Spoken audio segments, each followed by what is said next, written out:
Hi everyone.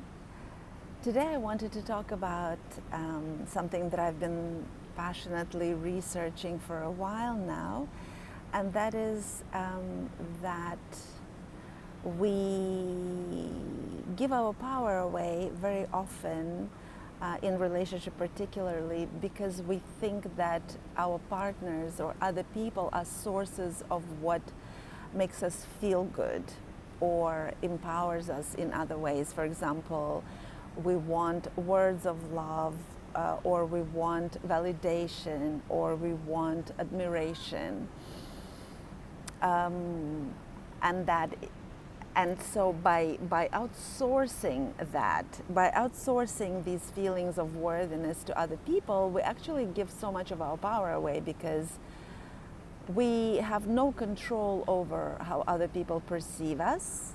They perceive us only from their own point of view. So we rely on them.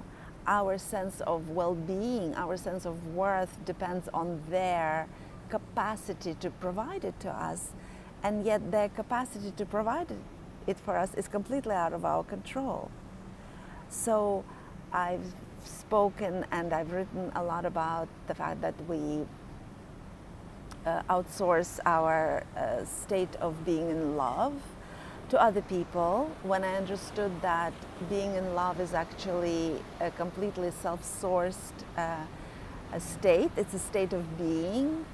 I noticed that it's energy rising, it's my energy rising, my life force that I get reconnected to.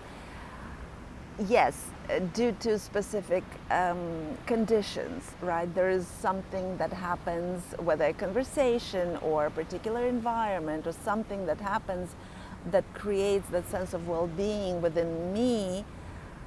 And the more I observe that, the more I've witnessed at what moments I get connected to my source of power, to my life force, the more I realized how freeing that is, because I now know how to get myself to that state of being in love, of being energized, of connecting to my life force, the dynamic source of power, without anybody else's involvement. And as always, I observe our relationships. I see how we react to other people. And we also demand that others provide us that sense of trust, others provide us the sense of safety. And I just find that it's such a, once again, disempowering position, because people will always be people. Even if they agree on something with us in the moment, because we're constantly shifting and evolving beings, our needs shift and change all the time outside of the basic needs. But even basic needs like sleep or food, it changes according to the time of day and our age. And I feel sometimes that when I'm nourished by other things, when I'm excited about something, I don't need to eat as much. I don't need to sleep as much, because my excitement, my passion generates enough energy within me that I don't need as much from the other habitual sources of energy. So what I'm trying to say by all that is that I am studying these, what makes us empowered and what makes us disempowered. And I realize now that original source of disempowerment is created at childhood, when we are conditioned to disregard our preferences and unique quirks, when we are forced to adhere to a particular standard, when we are, through developmental trauma, we disconnect from our bodies and our emotions.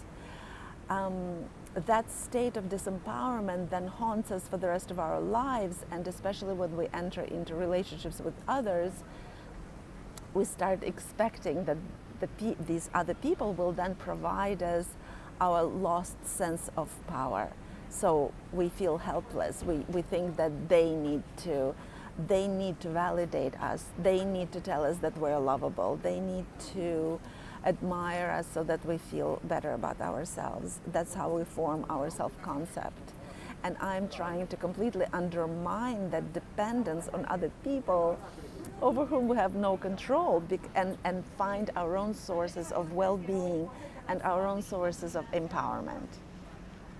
And it may sound cynical to some people, but I really don't view it at all like that, because I'm noticing that my own relationship with my own relationships with people in my life are so much more light and so much more deep, actually, because I'm no longer in that constant state of expectation and ready to criticize them when they don't provide for my needs. Now that I know that my needs will be filled no matter what, I know how to source my needs. I know how to be safe in my body. I know how to connect to that feeling of love in my body. I know how to when to trust and when not to trust. It's a completely self-sufficient process.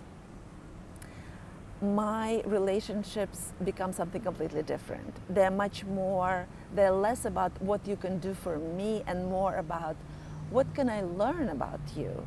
What can we exchange in our conversations? How can we create something together, perhaps build something together, or decide something together, or I can learn from you something.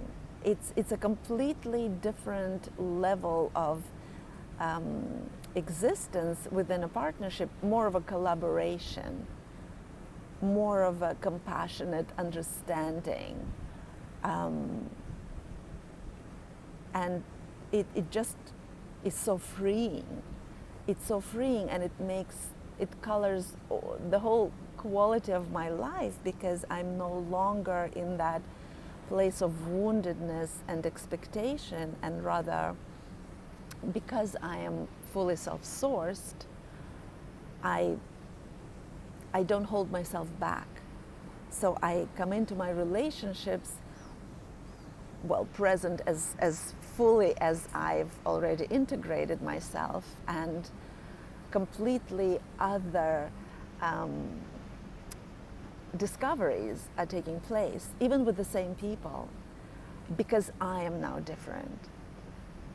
So all of us who are still adhering to that notion that other people are here to provide for our needs, and that when we form committed relationships, whether it's to co-parent or to cohabit, that now these people owe us something and are there to provide for our needs. I observed so much suffering, and that was me as well just a few years ago. I find that so much of our suffering comes from our sense of disempowerment, from that childish expectation that other people owe us something and are supposed to fill our needs. And yes, when we're in partnership, there are things that we build together, and we will be in reliance on each other for certain things, for contributing to a common cause, co-parenting, just as one of the examples. But when we become sovereign, when we become self-sufficient, when we become free and in our own integrity, we form completely different quality of relationships. And the quality of our lives improves as a result. So I'm really, really into promoting sovereignty in relationships. How can we be free and form relationships that are rewarding? And how can we come in contact with our own sources of power so that we don't need to give our power away to others and then criticize and blame them when we don't have access to our own centers of power. So this is what my work is really centering around now. I help people resource themselves, come back to that sense of sovereignty, and then form relationships from that place, even if it's existing relationships or new ones. I find that process completely fascinating and very, very important in terms of reparenting ourselves and then coming into our relationships as an adult, as a fully emotionally mature adult. It feels very differently and much more rewarding this way. Thank you for joining me. I welcome your comments or reactions, and I'll see you next time.